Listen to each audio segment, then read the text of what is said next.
TNN TV کی بین الاقوامی خبروں کے ساتھ میں ہوں بشرا خان۔ کینیڈا کے شہر ہیلی فیکس کے شمال مغرب میں جنگل کی آگ کے علاقے کا دورہ کرنے والے ایک مقامی اہلکار نے کہا ہے کہ آگ نے کمیونٹی پر واضح اثرات چھوڑے ہیں۔ مزید جانتے ہیں اس رپورٹ میں۔ کینیڈا کے شہر ہیلی فیکس کے شمال مغرب میں جنگل کی آگ کے علاقے کا دورہ کرنے والے ایک مقامی اہلکار نے کہا ہے کہ آگ نے کمیونٹی پر واضح اثرات چھوڑے ہیں۔ حکام کا کہنا ہے کہ 200 سے زائد مکانات اور دیگر املاک کو نقصان پہنچا یا تباہ ہو گئی ہیں۔ تقریباً 16,000 لوگوں کو حکم دیا گیا ہے کہ وہ اپنے ہیلی فیکس کے علاقے کے گھر چھوڑ دیں، جن میں سے زیادہ تر بندرگاہی شہر کے مرکز سے 30 منٹ کی ڈرائیو کے اندر ہیں۔ حکام نے بدھ اور جمعرات کو گرم ہوادار موسم اور جمعے کی رات تک جلد سے جلد بارش نہ ہونے کی توثیق کی پیش گوئی کی وجہ سے ممکنہ طور پر دوبارہ آگ لگنے کے بارے میں تشویش کا اظہار کیا ہے۔ ہیلی فیکس کی چیف ایڈمنسٹریٹو آفیسر کیتھی اوٹول نے میڈیا بریفنگ کے دوران کہا کہ اس کی بے ترتیبی کسی محلے سے گزرتے ہوئے آپ دیکھ سکتے ہیں کہ ایک گھر تباہ ہو گیا تھا اور اس کے ساتھ والا گھر ٹھیک تھا۔ دوسری چیز جس نے مجھے متاثر کیا وہ وہاں سے لوگوں کا انخلا تھا۔ اوٹول نے کہا کہ جب لوگ علاقے میں واپس آنے کے قابل ہو جائیں گے، پوری کمیونٹی کو کوشش کرنے اور بحالی کے لیے اس کے ذریعے کچھ مدد کی ضرورت ہوگی۔ حکام کا کہنا ہے آگ پھیلی نہیں ہے لیکن خطرہ برقرار ہے۔ Nova Scotia department of natural resources کے ڈیوڈ اسٹیوس نے کہا کہ عملہ منگل کے روز دھوئیں اور چھوٹی آگ پر قابو پانے میں مصروف رہا۔ وہ نہ صرف آگ بجھانے بلکہ کمیونٹی کو بچانے کے لیے کام کر رہے ہیں۔ ہیلی فیکس فائر کے ڈپٹی چیف ڈیوڈ میلڈرم نے کہا کہ عملہ رات بھر گرم مقامات کو بجھانے کے لیے اس علاقے میں رہے گا جو کہ ہیمنڈز پلینز، اپر ٹینالٹن اور پوک واک کے مضافاتی علاقوں میں تقریباً 788 ہیکٹر پر محیط ہے۔ انہوں نے وسائل فراہم کرنے پر ہینڈسپورٹ اور بروکلن میں فائر ڈپارٹمنٹ کا شکریہ بھی ادا کیا۔ ایک بریفنگ کے دوران پریمیئر ٹم ہیوسٹن نے کہا کہ اب نووا اسکاٹیا کے جنگلات کے اندر تمام سفر بشمول پیدل سفر، ماہی گیری، کیمپنگ، سڑک سے باہر گاڑیوں کا استعمال اور سرگرمیوں پر صوبے بھر میں پابندی ہے۔ کسانوں کے دباؤ کے تحت کینیڈین صوبہ اونٹاریو کی حکومت ان تجاویز سے پیچھے ہٹنے پر غور کر رہی ہے جو صوبے کی کم ہوتی ہوئی کھیتوں کی زمین پر مزید مکانات تعمیر کرنے کی اجازت دے گی۔ مزید احوال اس رپورٹ میں۔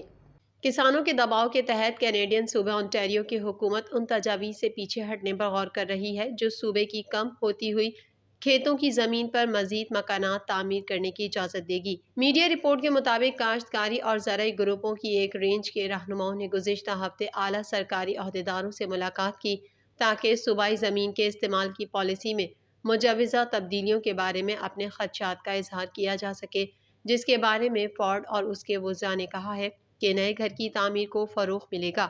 متنازع تجاویز حکومت کی جانب سے اونٹاریو کی زمین کے استعمال کے رہنما خطوط پر نظر ثانی کا حصہ ہیں جو گزشتہ ماہ وزیر بلدیات اور ہاؤسنگ اسٹیو کلارک نے پیش کی تھی۔ اس وقت کلارک اپنے منصوبے کو ہاؤسنگ فوکسڈ قرار دیا اور کہا کہ یہ شہری اور دیہی دونوں کمیونٹیز میں مزید گھر بنائے گا۔ پیر کے روز کلارک نے اونٹاریو فیڈریشن آف ایگریکلچر کو ملنے والے خط میں بتایا کہ انہوں نے واضح طور پر خدشات کو سنا اور وعدہ کیا کہ جو تبدیلیاں تجویز کریں گے ان کے متبادل کو تلاش کریں گے۔ کاشتکاروں کا کہنا ہے کہ جو تجاویز فی الحال ہیں ان میں پرائم کھیتوں میں لاکھوں گھر بنانا موجود ہے۔ یہ بہت خوفناک ہے کہ شہری لوگ جو دیہی علاقوں میں چلے جاتے ہیں اور انہیں کاشتکاری کے مسائل سے نمٹنا پڑتا ہے جس کے وہ عادی نہیں ہیں۔ زراعت اس وقت بہتر کام کرتی ہے جب یہ لوگوں سے کچھ دور ہو، خاص طور پر وہ لوگ جو اصل میں شہری ماحول سے ہیں اور جو ان چیزوں کے عادی نہیں ہیں۔ شماریات کینیڈا کے مطابق اونٹاریو نے 2016 سے 2021 تک کے 5 سال کے عرصے میں 5,80,000 ایکڑ سے زیادہ زرعی زمین کھو دی ہے۔ اگر یہ رفتار جاری رہی تو 25 سالوں میں صوبے کی 25% موجودہ زرعی زمین ختم ہو جائے گی۔ افغانستان میں فوج میں خدمات انجام دینے والے کینیڈین اپنے خاندان کے افراد کو طالبان سے بچانے میں ناکامی پر کینیڈین حکومت پر مقدمات دائر کر رہے ہیں۔ مزید جانتے ہیں اس رپورٹ میں۔ افغانستان میں فوج میں خدمات انجام دینے والے کینیڈین اپنے خاندان کے افراد کو طالبان سے بچانے میں ناکامی پر کینیڈین حکومت پر مقدمہ دائر کر رہے ہیں اور حکومت پر الزام عائد کیا ہے کہ وہ یوکرائنیوں کے مقابلے میں افغانوں کے ساتھ امتیازی سلوک کا مظاہرہ کر رہی ہے۔ وفاقی حکومت نے حال ہی میں اس بات کو یقینی بنانے کے لیے ایک پروگرام بنایا کہ افغانستان میں زبان اور ثقافتی مشیر کے طور پر خدمات انجام دینے والے کینیڈین باشندوں کے خاندانوں کو تحفظ فراہم کیا جائے، لیکن معیارات اتنے محدود ہیں کہ یہ پروگرام ان خاندان کے کچھ افراد پر لاگو نہیں ہوتا جنہیں اگست 2021 میں طالبان کے قبضے سے قبل کینیڈا کی فوجی کوششوں سے تعلق کی وجہ سے دھمکیاں دی گئی تھیں۔ حکومت نے پرنسپل درخواست دہندگان کی تعداد 380 تک محدود کر دی ہے۔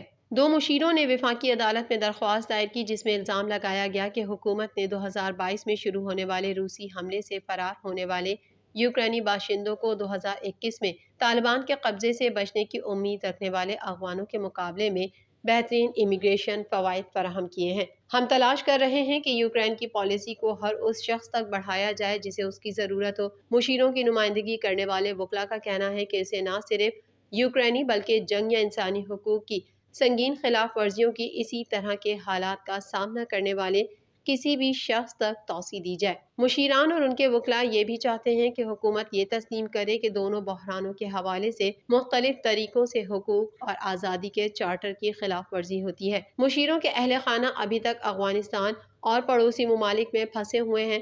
وفاقی حکومت نے ابھی تک عدالت میں دائر درخواست کا جواب نہیں دیا ہے اور امیگریشن وزیر نے فوری طور پر تبصرے کی درخواست کا جواب نہیں دیا۔ کینیڈا کی حکومت نے افغانستان میں مشن کے دوران زبان اور ثقافتی مشیر کے طور پر خدمات انجام دینے کے لیے افغان وراثت کے حامل 45 کینیڈین شہریوں کو بھرتی کیا۔ انہیں اعلیٰ خفیہ سیکیورٹی کلیئرنس دی گئی اور انہوں نے اپنی جان خطرے میں ڈال کر فوجیوں کے ساتھ مل کر خدمت کی۔ ان کے خاندان کے کچھ افراد کو کینیڈین فوج سے روابط کی وجہ سے طالبان کی طرف سے دھمکیاں دی گئیں۔ امریکی وزیر خارجہ اینٹونی بلنکن نے کہا ہے کہ شمالی یورپی ملک کے اتحاد میں شامل ہونے کا اب وقت آ گیا ہے۔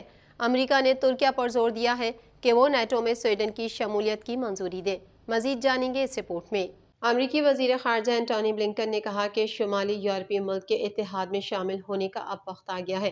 امریکہ نے ترکیہ پر زور دیا ہے کہ وہ نیٹو میں سویڈن کی شمولیت کی منظوری دے۔ سویڈن کے وزیر اعظم الیف کرسٹرسن کے ساتھ پریس کانفرنس کرتے ہوئے بلنکن نے کہا کہ سویڈن نیٹو میں شامل ہونے کا اہل ہو گیا ہے اور اس نے ترکیہ کے جائز سیکیورٹی خدشات کو دور کرنے کے لیے اہم اقدامات کیے ہیں۔ سویڈن اور ہمسایہ ملک فن لینڈ نے گزشتہ سال یوکرین پر روس کے حملے کے بعد نیٹو کی رکنیت کے لیے درخواست کی تھی اور فن لینڈ نے گزشتہ ماہ باضابطہ طور پر اس اتحاد میں شمولیت اختیار کی، لیکن سویڈن کی درخواست ابھی تک زیر التوا ہے۔ بلنکن نے میڈیا نمائندوں کو بتایا کہ امریکہ کے نقطہ نظر سے اب وقت آ گیا ہے کہ سویڈن کے الحاق کو حتمی شکل دی جائے۔ گزشتہ سال جون میں ترکیہ، سویڈن اور فن لینڈ نے کالعدم مسلح گروہوں کے بارے میں انقرہ کی شکایات کو دور کرنے کے لیے ایک 100 فریقی یادداشت پر دستخط بھی کیے تھے۔ تاہم ترکیہ کا کہنا ہے کہ سویڈن نے معاہدے میں اپنے تمام وعدے پورے نہیں کیے ہیں۔ ہنگری اور ترکیہ نے سویڈن کے الحاق کی توثیق نہیں کی، جبکہ انقرہ کو اہم رکاوٹ کے طور پر دیکھا جاتا ہے کیونکہ ترکیہ نے سویڈن پر کردستان ورکرز پارٹی کے ارکان کو محفوظ پناہ گاہیں فراہم کرنے کا الزام لگایا ہے، جسے وہ ایک دہشت گرد گروپ تصور کرتا ہے۔ بلنکن نے کہا کہ ترکیہ نے اہم اور جائز خدشات کا اظہار کیا تھا۔ سویڈن اور فن لینڈ دونوں نے ان خدشات کو دور کیا اور اس طرح اب آگے بڑھنے کا وقت ہے۔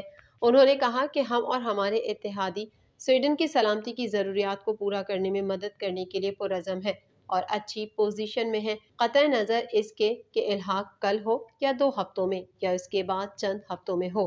دوسری جانب سویڈن کے وزیر اعظم کرسٹرسن نے کہا کہ ان کا ملک 100 فریقی میمورنڈم کے مطابق اپنے ترک دوستوں سے کیے گئے وعدوں کو پورا کرنے کے لیے آگے بڑھ رہا ہے۔ انہوں نے کہا کہ ہم نے ہمیشہ اس حقیقت کو تسلیم کیا ہے کہ نیٹو کے ہر اتحادی کو اپنا فیصلہ خود کرنا ہوتا ہے اور ترکیہ کے فیصلے صرف ترکیہ ہی کر سکتا ہے اور ہم اس کا مکمل احترام کرتے ہیں۔ واضح رہے کہ ترکیہ کی حمایت کے بغیر سویڈن نیٹو اتحاد میں شامل نہیں ہو سکتا کیونکہ اتحاد میں شامل تمام ممالک کو متفقہ طور پر نئے اراکین کی حمایت کرنا ہوتی ہے۔ گزشتہ برس سے جاری روس یوکرین جنگ کے دوران پہلی مرتبہ روسی دارالحکومت ماسکو پر ڈرون حملہ ہوا ہے۔ ماسکو ڈرون حملوں پر امریکہ کا کہنا ہے کہ روس کے اندر حملوں کی حمایت نہیں کرتے۔ مزید جانتے ہیں اس رپورٹ میں۔ گزشتہ برس سے جاری روس یوکرین جنگ کے دوران پہلی مرتبہ روسی دارالحکومت ماسکو پر ڈرون حملہ ہوا ہے۔ ماسکو ڈرون حملوں پر امریکہ کا کہنا ہے کہ روس کے اندر حملوں کی حمایت نہیں کرتے۔ روسی صدر ولادیمیر پوتن نے ڈرون حملے پر اپنے رد عمل میں کہا کہ یوکرین کی جانب سے ماسکو پر اب تک کا یہ سب سے بڑا ڈرون حملہ روس کو خوفزدہ کرنے اور اشتعال دلانے کی ایک کوشش تھی۔ روسی دارالحکومت کے گرد فضائی دفاع مضبوط بنایا جائے گا۔ اس حوالے سے روسی وزارت دفاع کا کہنا ہے کہ ماسکو پر ہونے والا ڈرون حملہ یوکرین کا دہشت گرد حملہ ہے۔ یوکرین نے ماسکو کو دہشت گرد ڈرون حملے کا نشانہ بنایا۔ حملے میں 8 ڈرونز داغے گئے اور شہری آبادی کو نشانہ بنایا گیا، لیکن انہیں یا تو مار گرایا گیا یا خاص الیکٹرانک جیمرز کے ذریعے ان کا رخ موڑ دیا گیا۔ ماسکو کے میئر کا کہنا ہے کہ ڈرون حملے میں عمارتوں کو معمولی نقصان ہوا، کوئی زخمی نہیں ہوا۔ وائٹ ہاؤس کا کہنا تھا کہ ماسکو ڈرون حملوں کے بارے میں معلومات لے رہے ہیں۔ امریکہ کی توجہ یوکرین کے خود مختار علاقے دوبارہ حاصل کرنے میں یوکرین کی مدد کرنے پر ہے۔ دوسری جانب روسی فوج نے یوکرین کے علاقے ڈونیسٹک پر شدید گولہ باری کی ہے، جس سے 2 افراد ہلاک اور 8 زخمی ہو گئے۔ روس نے مغربی علاقے میں فوجی تنصیبات کو بھی نشانہ بنایا۔ روس کی جانب سے رات گئے حملے کیے گئے، جن میں سے 29 ڈرونز اور 37 میزائلز کو یوکرینی ڈیفنس سسٹم نے مار گرایا۔ یوکرینی حکام کا کہنا ہے کہ روس نے مشرقی یوکرین کے شہر ڈونیسٹک پر گولہ باری کی ہے۔ روسی گولہ باری سے فرنٹ لائن پر شہری انفراسٹرکچر تباہ ہو گیا۔ دوسری جانب جنگ میں روس کی مدد کرنے پر یوکرین نے ایران کے ساتھ 50 سال تک تجارتی سرگرمیوں پر مکمل پابندی عائد کر دی۔ TNN TV کے نیوز بلیٹن میں فی الحال اتنا ہی۔ مزید خبروں اور اپڈیٹس کے لیے دیکھتے رہیے TNN TV۔